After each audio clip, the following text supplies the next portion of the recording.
Hello, Gloria, and a fight for equity. Um, my name is Tara.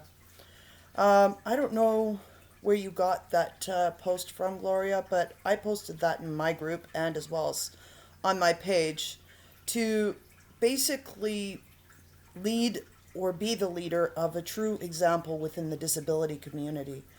The fact is that I do have autism. I get funny, you don't look autistic or disabled. I get called a liability at every job that I try and get. Yeah, the list goes on when it comes to bigotry and racism if you have a disability. And frankly, it doesn't matter what disability you have. The problem that I see is the fact that people think that disability has to have a look or face or action, even a smell maybe.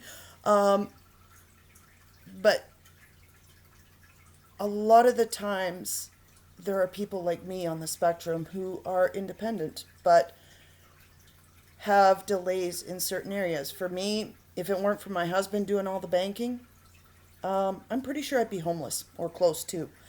Um, when I came to Alberta, I had workers for just about everything that I could never develop. Unfortunately, our government during the Klein days basically said, gave me a huge big FU and cut the very program that I needed, which was called a person centered program, which basically took you as the individual, your diagnosis, and looked at your interests and the type of person you are to match you with the perfect workers. And everyone in your team, from your doctor right on down to your PDD staff, knew exactly where everyone fit in the pile of being able to help you be your own independent person. Um, and without this, I'm pretty sure that I would not be succeeding very well. Anyway, I want to thank you for posting that in this group of that poor fella that was pretty much brutalized by a police officer. He was white and he was autistic. And just in Calgary this year.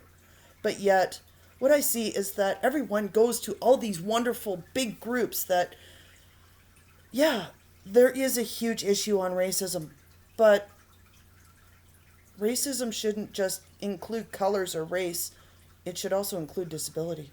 And that's what I was trying to point out is that everyone is all for big groups and ethnicity, but yet when it comes to disability and inclusion and what have you, nobody ever pops up for that because, well, they say lead by example. Well, here's what society's teaching me: people like me don't matter, don't count. And we have companies that choose to speak for us when you can clearly see that I am quite verbal, as are many autistics. But even the nonverbals, the quietest of us, should also get a chance to be heard too. Because though they may not speak much or they might have selective muting,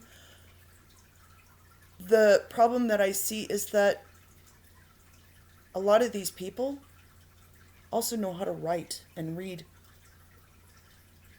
And though they may not speak in a verbal sense or context for which most of us are used to, it doesn't mean they're not writing down their feelings. That doesn't mean that they're not in some autistic group stating out, how do I talk to my parents? How do I ask for help when no one hears me? How do I stop the pain? When people learn to listen to the quietest of the people, the disability community, the seniors, that's when we can mark as a country that addresses racial or inclusion issues as top priority. because we can't just concentrate on one thing without including another. Unfortunately, most people think, oh, let's all race towards the biggest crowds, usually marking some kind of minority for which has the loudest voice. Well, the bigger the voice, the more action you get. The quietest voices often go unheard.